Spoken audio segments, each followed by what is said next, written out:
Glória a Deus. Vamos abrir a palavra do Senhor, meus irmãos, nesse momento. E nossa leitura está no livro de Gênesis, no capítulo 22. Vamos ler do versículo 1 ao 19. Gênesis 22, 1 a 19.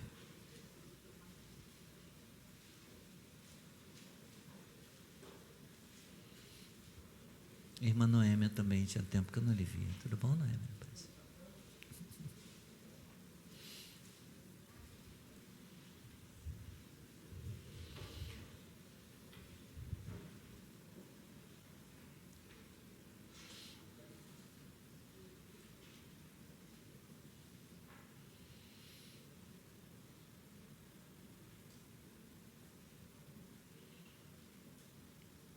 Deus põe Abraão à prova. Depois dessas coisas, Deus pôs Abraão à prova e lhe disse: Abraão, este lhe respondeu: eis-me aqui. Deus continuou: pegue o seu filho, seu único filho, Isaque, a quem você ama, e vá à terra de Moriá. Ali ofereça-o em holocausto sobre um dos montes que eu lhe mostrar. Na manhã seguinte, Abraão levantou-se de madrugada e, tendo preparado o seu jumento, levou consigo 2 dos seus servos e Isaque, seu filho. Rachou lenha para o holocausto e foi para o lugar que Deus lhe havia indicado. No terceiro dia, Abraão ergueu os olhos e viu o lugar de longe. Então disse aos servos: esperem aqui com o jumento, eu e o rapaz iremos até lá. E depois de termos adorado, voltaremos para junto de vocês. Abraão pegou a lenha do holocausto e a colocou sobre Isaque, seu filho. Ele, por sua vez, levava nas mãos o fogo e a faca. Assim os dois caminhavam juntos. Isaque rompeu o silêncio e disse a Abraão, seu pai: meu pai. Abraão respondeu: eis-me aqui, meu filho. Isaque perguntou: eis aqui o fogo e a lenha, mas onde está o cordeiro para o holocausto? Abraão respondeu: Deus proverá para si o cordeiro para o holocausto, meu filho. E os dois seguiam juntos. Chegaram ao lugar que Deus lhe havia indicado. Ali Abraão edificou um altar, arrumou a lenha sobre ele, amarrou Isaque, seu filho, e o deitou no altar em cima da lenha. E estendendo a mão, pegou a faca para sacrificar o seu filho. Mas do céu o anjo do Senhor o chamou: Abraão, Abraão. Ele respondeu: eis-me aqui.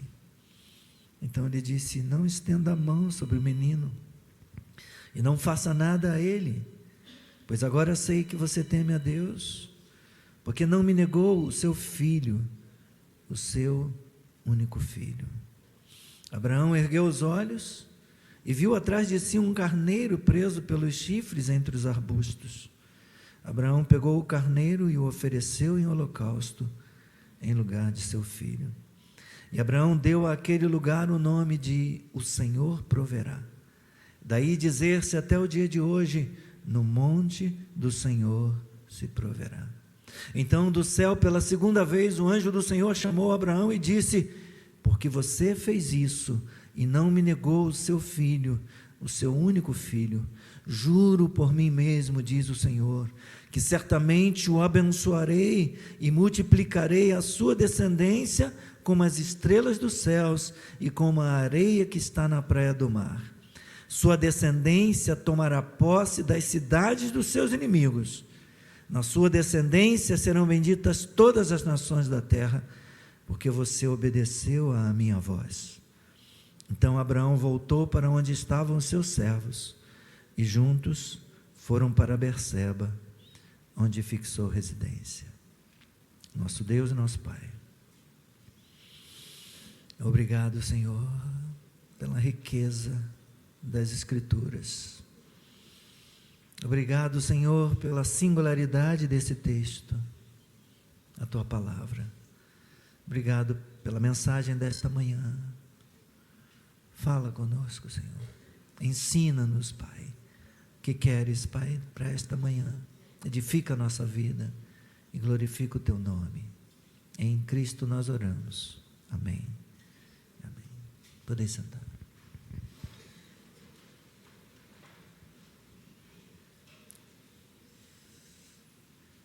Como um dos filhos do Howard Hendricks, que depois de ter a sua altura medida, perguntou para o pai por que as pessoas param de crescer. Eu nunca tinha pensado nisso, né? Se não parássemos de crescer a uma certa hora, seríamos todos homens e mulheres elásticos, né? Gigantes, tipo perna de pau aí, de bonecos de Olinda, gigantões e tal. A gente cresce até uma certa estatura, até uma certa altura, e depois paramos de crescer. Mas assim como os filhos do Howard Hendricks, crianças têm a capacidade de fazer perguntas desconcertantes para os adultos. Em geral, isso acontece porque elas não têm vergonha de perguntar o óbvio. Então, um menino, o caçula, de 5 anos, deixou sua mãe desconcertada, certa vez, com a pergunta que ele fez. Após várias doenças, mortes, sepultamentos na família, estavam todos emocional e financeiramente fragilizados, quebrados. E essa situação coincidia com as festas de Natal. A mãe reuniu os 3 pequeninos, os 3 filhos, e conversou direitinho com eles, explicando que não poderiam ter presente de Natal naquele ano, que ela ia conseguir algumas lembrancinhas que eles poderiam escolher, mas eles não teriam nada caro. E ela citou os motivos, usando uma linguagem acessível para eles, sobre a falta de dinheiro da família. Os filhos mais velhos aceitaram com certa tristeza a realidade que estavam vivendo, que a mãe estava descrevendo, mas disseram compreender e que sabiam que um dia tudo ia mudar e as coisas iriam melhorar. O mais novo ficou quietinho, não falou nada. Ele esperou os irmãos saírem de perto da mãe e se aproximou. E ela percebeu que ele queria conversar a respeito do assunto. Ele disse: minha mãe, Deus pode tudo? Ela respondeu: pode sim, filho. Ele continuou: ele faz chover? Ela disse: sim, faz. Então o menino completou: se eu orar direito, Deus pode fazer chover dinheiro?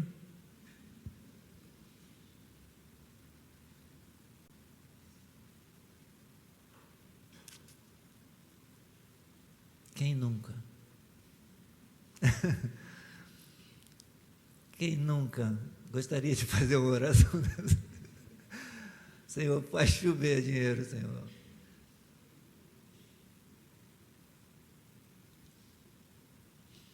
Quando era criança pequena lá em Barbacena, lá em Santa Eugênia, tinha um senhorzinho na rua, tadinho. Eu não lembro, nem, tentei lembrar o nome dele. Acho que era seu Albino. Eu não sei se era doença ou se era pinga, mas de vez em quando ele jogava dinheiro avanço na rua e fazia a festa da gurizada. Seu Albino fazia chover dinheiro.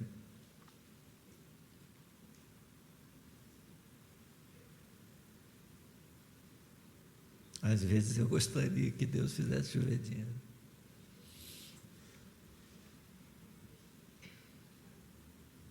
Deus pode tudo,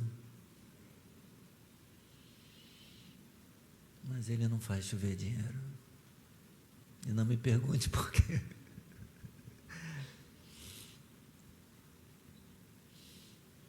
Quase todo mundo deve ter uma história parecida com essas.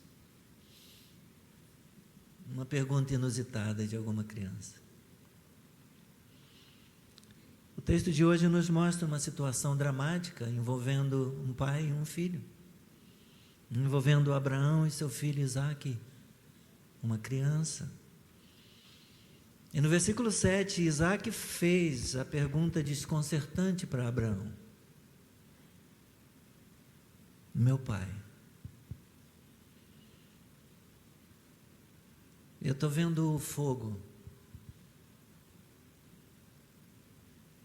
ou talvez o isqueiro, ou talvez a pedra, que o texto não diz, o texto diz que é fogo, mas ainda não era a época do isqueiro, né? Então talvez uma pedra para ele poder fazer um atrito e gerar uma faísca e conseguir fazer o fogo.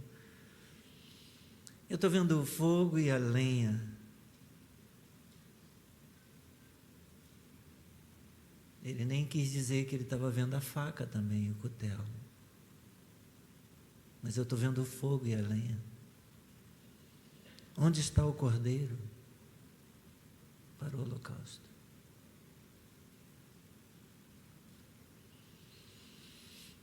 Abraão respondeu, sabe-se lá como: Deus proverá para si o cordeiro para o holocausto, meu filho.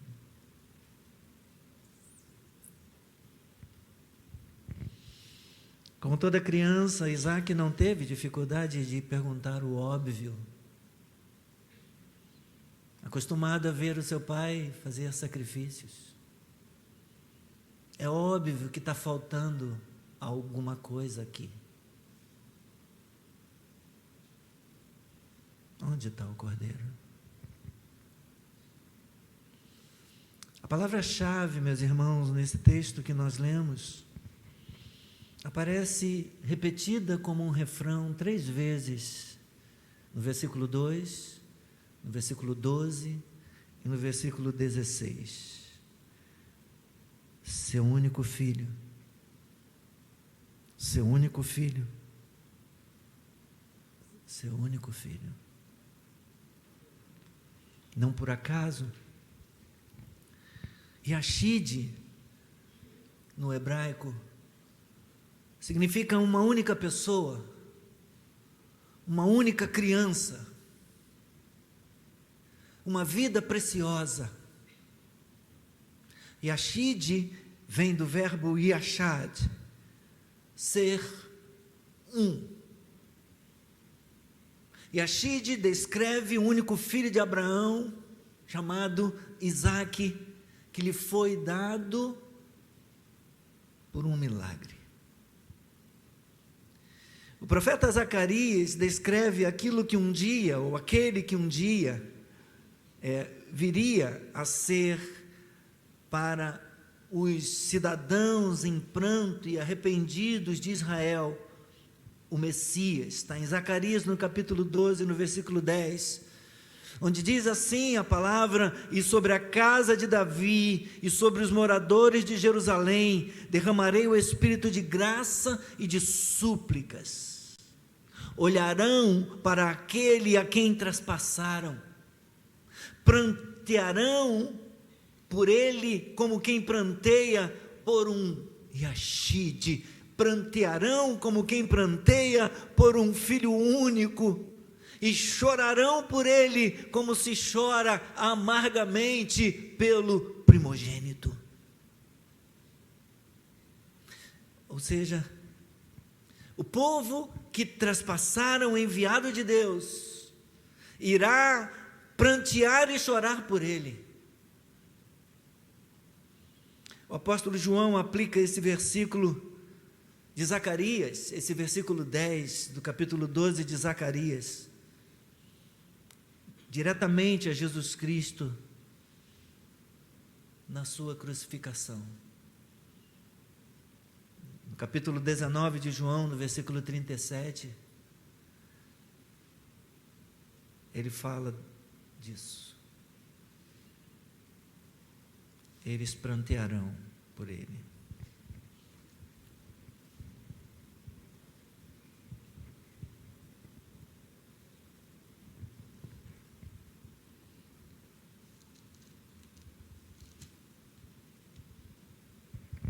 Olharão para aquele a quem traspassaram. e chorarão, e lamentarão.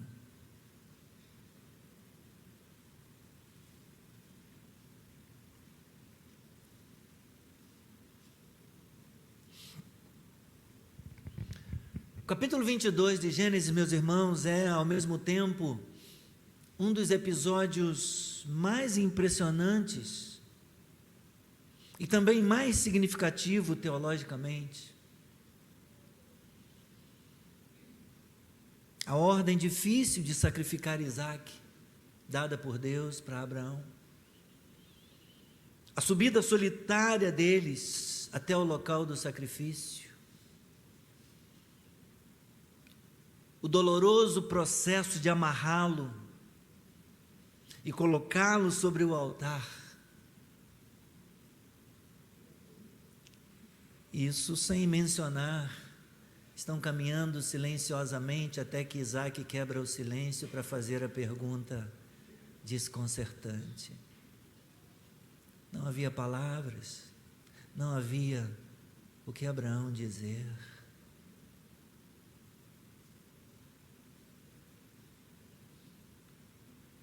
Até chegar o momento da intervenção celestial, no último instante, no último minuto, já pronto para degolar o seu filho. Esses elementos fazem com que esta seja uma das histórias mais bem contadas da literatura mundial. Mas é mais do que isso.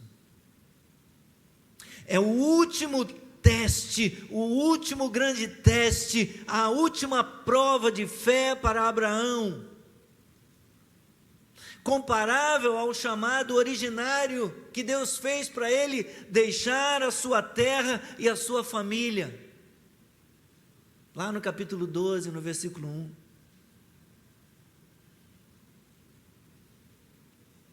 Versículo 2, Deus continuou, como se é um novo chamado.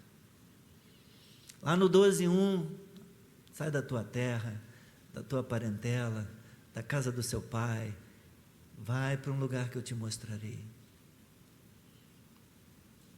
Deus continuou no versículo 2 do capítulo 22, pegue o seu filho, seu único filho, Isaque, a quem você ama, vá à terra de Moriá, ali ofereça-o em holocausto, sobre um dos montes que eu lhe mostrar.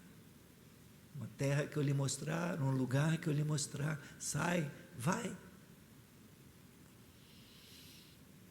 A grande prova da vida de Abraão.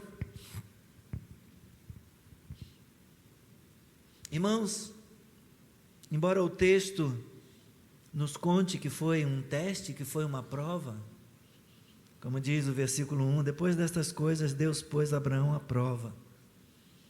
Abraão não sabia que era um teste. Abraão não sabia que era uma prova. Nós sabemos. Conhecemos o começo e conhecemos o final. Abraão não sabia.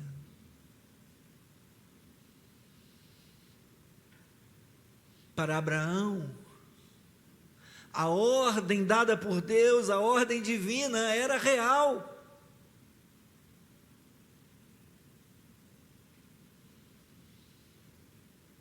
Era chocante e emocional e teologicamente, porque todas as promessas de bênção dependiam de Isaac para se cumprir. Todas as promessas estavam fundamentadas nele, no seu descendente.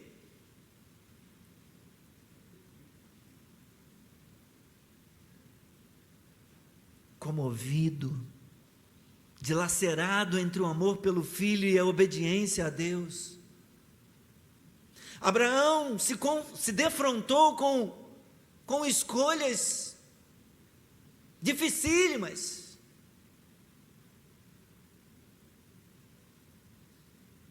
A escolha de Sofia. Passo a passo, a fé e a esperança triunfaram sobre o medo e a dúvida, até que a faca se levantou, que a faca foi levantada para matar o seu filho. Dessa maneira, Abraão demonstrou que estava pronto, que estava disposto a colocar o chamado de Deus acima de tudo, acima de qualquer outro compromisso, acima de qualquer outro vínculo emocional. E naquele momento o teste acabou. Abraão tinha sido aprovado no Enem da sua vida. Foi aprovado com nota máxima. Um carneiro foi sacrificado no lugar de Isaque. E o anjo declarou que o gesto, que o ato de obediência por parte de Abraão mudou a situação das promessas. Elas se tornaram, sob juramento, garantias de descendência incontável, de obtenção da terra e de bênção sobre Abraão e, por meio dele, sobre todas as nações do mundo.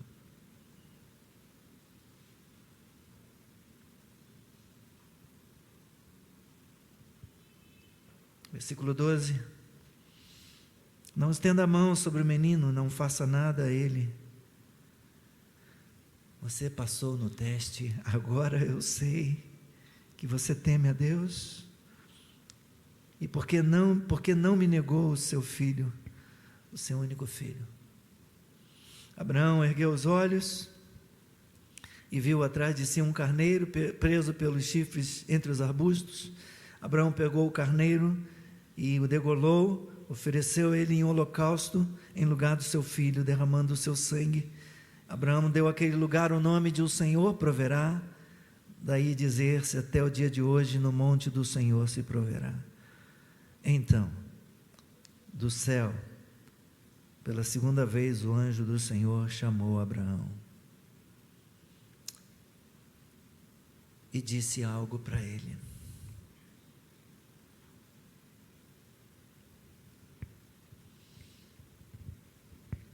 Os versículos 16 a 18, meus irmãos, aqui, registram as últimas palavras que Deus dirigiu a Abraão em Gênesis.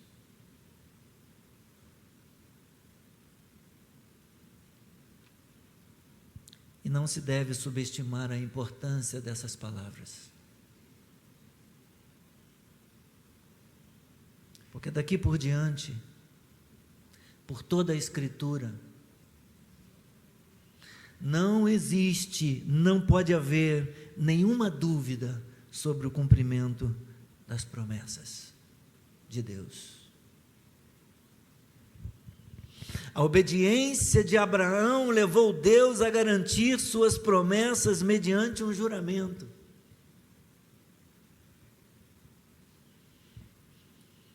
Porque você fez isso, Abraão, e não me negou o seu filho, o seu único filho, juro por mim mesmo, diz o Senhor, que certamente o abençoarei e multiplicarei sua descendência como as estrelas e como a areia que está na praia do mar. A sua descendência tomará posse das cidades dos seus inimigos. Na sua descendência serão benditas todas as nações da terra, porque você obedeceu a minha voz.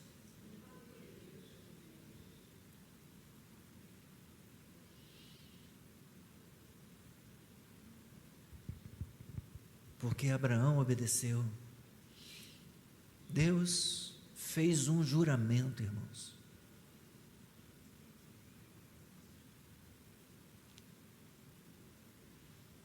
Versículo 16, juro por mim mesmo. O juramento de Deus por si mesmo concede a estas palavras uma autoridade única, garantindo a Abraão que elas vão realmente ser cumpridas. Deus não é homem para que minta, nem filho do homem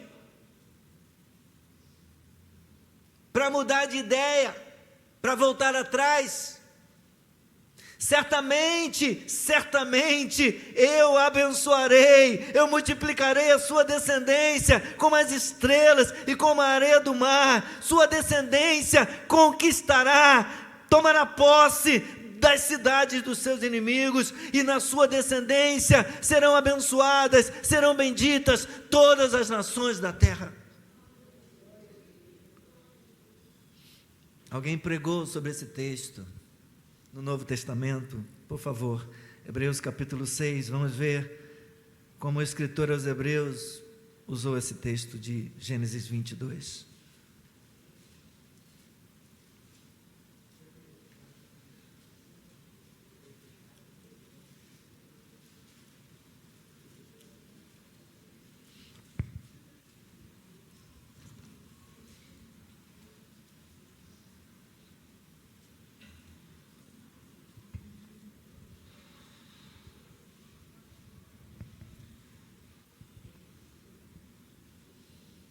Hebreus 6, 13 a 18.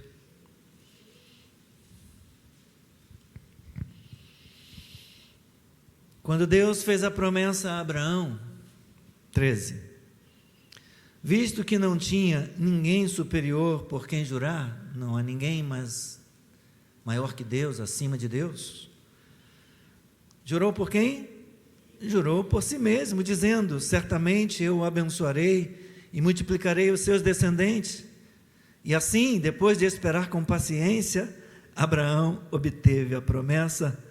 Porque as pessoas juram pelo que lhes é superior, e o juramento, servindo de garantia, põe fim a toda discussão. Por isso Deus, quando quis mostrar com mais clareza aos herdeiros da promessa que o seu propósito era imutável, confirmou esse propósito com um juramento. Ele fez isso para que, mediante duas coisas imutáveis, nas quais é impossível que Deus minta, nós que já corremos para o refúgio, tenhamos forte alento para tomar posse da esperança que nos foi proposta. Aleluia, aleluia. Deus se interpôs com o juramento.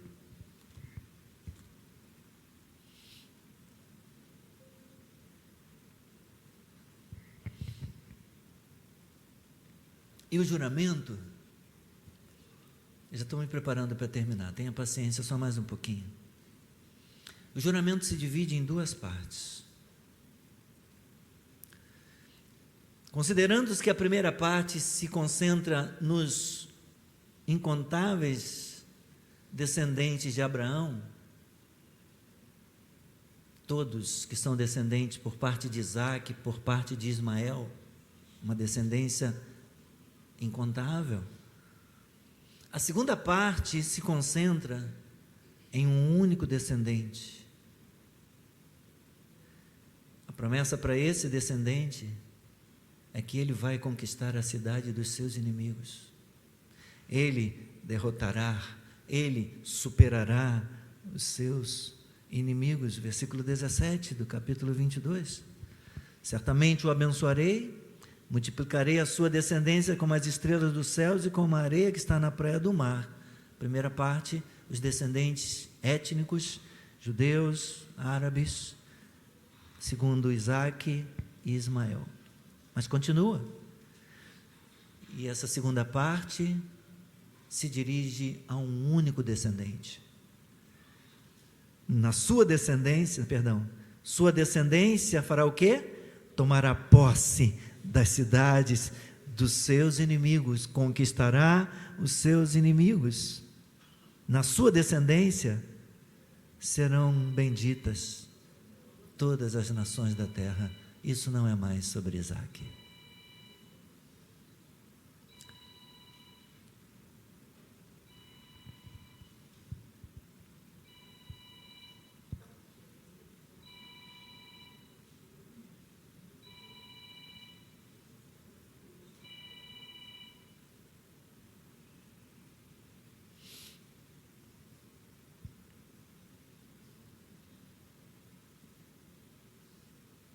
A partir desse momento,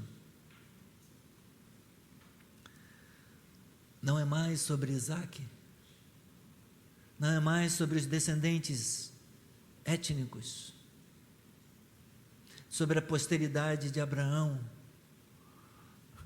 mas está falando de um único descendente, que vai superar os seus inimigos, e que fará com que todas as promessas feitas por Deus a Abraão se cumpram, não na descendência segundo a carne e o sangue, mas na descendência espiritual, que levará a bênção a se estender por todas as nações da terra, não apenas sobre judeus e árabes, mas sobre todas as nações da terra, como diz o versículo 18. Então, meus irmãos, a segunda metade do juramento de Deus é frequentemente tomada para se referir a todos os descendentes de Abraão também. Todavia, o livro de Gênesis como um todo está interessado em traçar uma linha única de gerações que acabará num rei especial, que reinará sobre os gentios também, não só sobre judeus, mas reinará sobre gentios também, e a referência a seus inimigos aponta nessa direção, para o descendente da mulher de Gênesis 3,15, aquele que esmagaria a cabeça da serpente. Esse rei é especial, e ele é o descendente único da mulher, o descendente único de Abraão, o descendente único de Davi, o Filho de Deus, aleluia, o único, o primogênito Filho de Deus. É por isso que Paulo, em Gálatas 3,16, ele pode insistir em um descendente, que é o Cristo, ou seja, que é o Messias. Gálatas 3,16, rapidamente.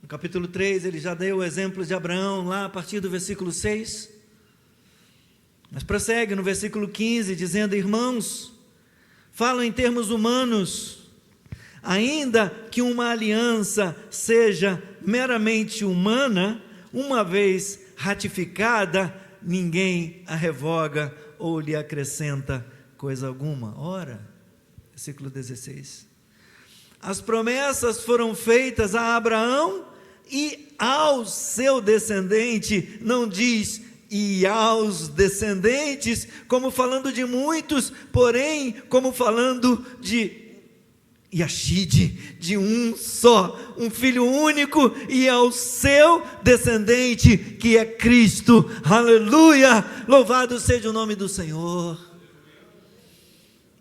louvado seja o nome do Senhor. Irmãos e irmãs, do ponto de vista de toda a Bíblia, este juramento de Deus feito a Abraão, ele tem o seu cumprimento em Jesus Cristo, como acabamos de ler em Gálatas 3,16, e podemos ver em Atos dos Apóstolos também, capítulo 3. E eu já me encaminho para o final. Atos dos Apóstolos, capítulo 3, versículos 25 e 26. Vou ler o 24 também. Atos 3, 24, 25 e 26.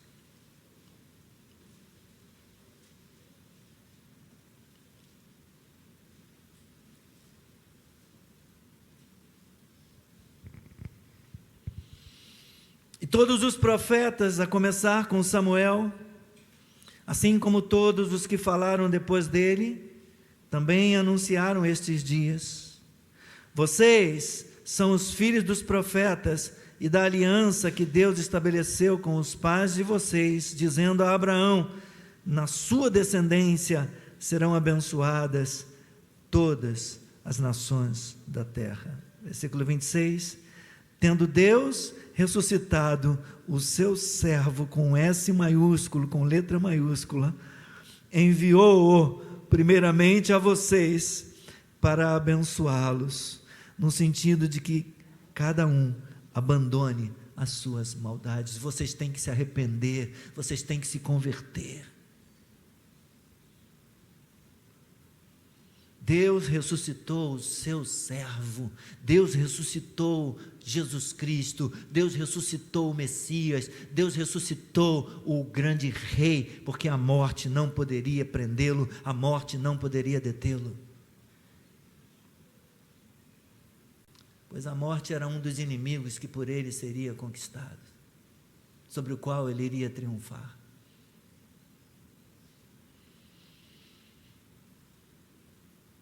A pergunta de Isaac, onde está o cordeiro para o holocausto, aponta para a insuficiência humana em promover sua própria salvação. Ninguém pode se salvar.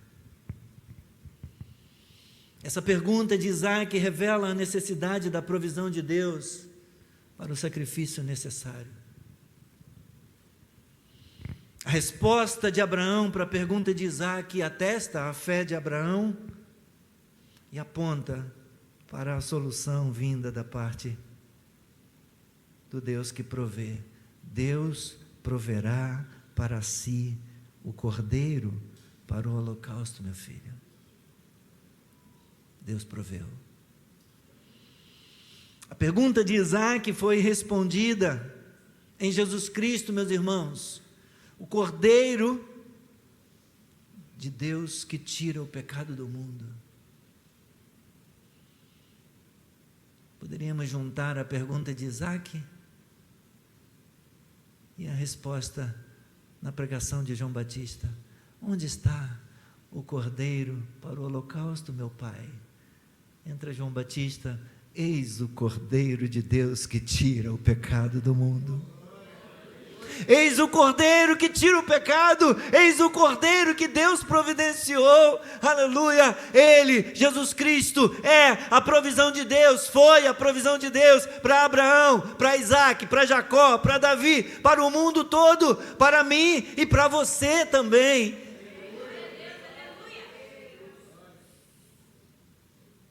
Aleluia, aleluia. Jesus Cristo é o Cordeiro de Deus. Onde está o Cordeiro? Já veio. Está se revelando ao mundo. Há aqueles que, como Isaac, estão procurando. Onde está? Há pouco mais de 2000 anos, o Cordeiro se revelou ao mundo. O Natal nos lembra disso. Natal é sobre o Cordeiro, não qualquer Cordeiro, o único, o Cordeiro de Deus, para a salvação da humanidade. Obrigado, Senhor, pela Tua palavra.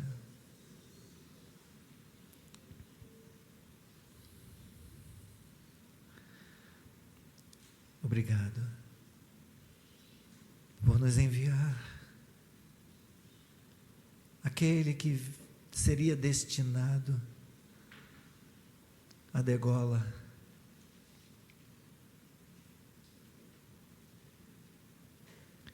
que tem as marcas da degola, as marcas do sacrifício, da sua morte substitutiva. Aquele que foi visto por João no Apocalipse, com a aparência de alguém que foi degolado, que foi imolado, como tendo sido morto, mas que vive. Ele está vivo, Ele está vivo, Ele voltará, Ele voltará. Obrigado por mais um Natal. Prepara o nosso coração para celebrar mais este Natal. Amém. Que Deus abençoe, meus irmãos. Que Deus os abençoe.